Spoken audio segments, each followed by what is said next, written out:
दत्तात्रय प्रभूचं स्नान करून आता त्या ठिकाणी त्या पर्णकुटीजवळ येतात बद्रिकाश्रमाला आणि त्या ठिकाणी मातेला विनंती करतात की आम्हाला व्यवसरून वाढ.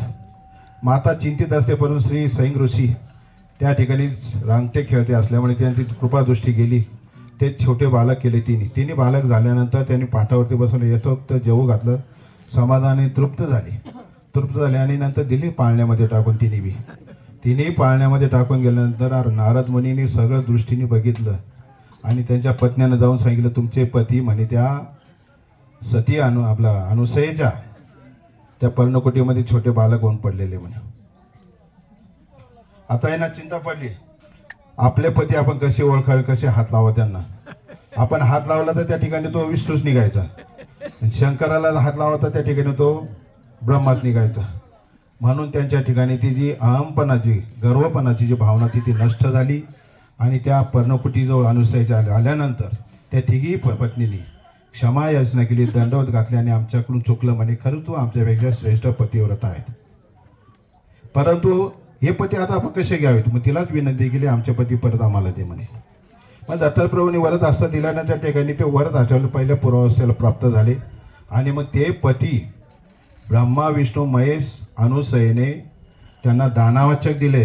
दत्त शब्द हा दानावाचक आहे आणि ते पती दान दिल्यानंतर तिथून पुढे ते मानसपुत्र ठरले गेले. कुणाचे?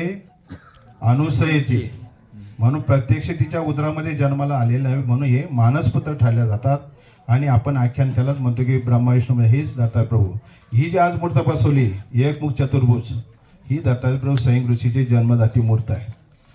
आणि दत्तात्रय प्रभूचा नित्याचा क्रम एकाच दिवसामध्ये कसा आहे बंधून तुम्हाला सांगतो.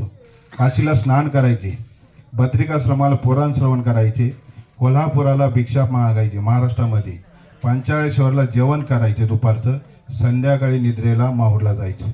असा 24 तासाचा त्यांचा दररोजचा नित्यक्रम अजून आहे. दत्तात्रय प्रभू चारी युगामध्ये अस्तित्व असल्यामुळे आपण बरेचशा मंदिराला नावं जे देतो ते दत्तात्रय प्रभूचं नाव याच्यासाठी देतो की इतर अवतार हो अगर न हो, दत्तात्रय प्रभूचा अवतार हा 4 युगामध्ये आहे. आणि या मंदिरामध्ये आपल्याला आल्यानंतर दत्तात्रय प्रभूचं दर्शन तुम्हाला अमोघ आहे आणि दर्शन झालं तर ते निर्फळ जात नाही, पण शक्यतो लवकर एकाएकी होत नाही. बाकीच्या अवतारांना ज्ञान ध्यानात देऊन त्यांना ते जीवाचा उद्धार करावा लागतो, परंतु परमेश्वर दत्तात्रय प्रभू ठिकाणी दर्शन होताच त्याचा उद्धार होतो. असं हे दत्त मंदिर या ठिकाणी बांधलेलं आहे.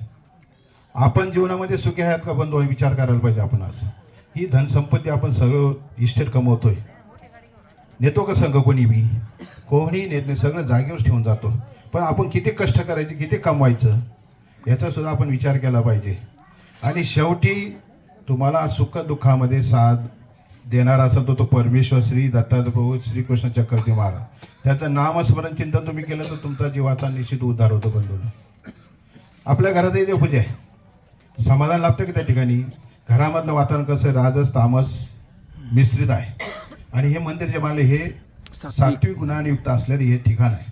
या ठिकाणी तुमच्या मनातल्या ज्या काही दुःख व्यथा असतील तुम्ही एकाग्र चित्ताने मग त्या ठिकाणी डोकं ठेवलं, विनंती केली तर तुमचं सर्व नाहीस होतं.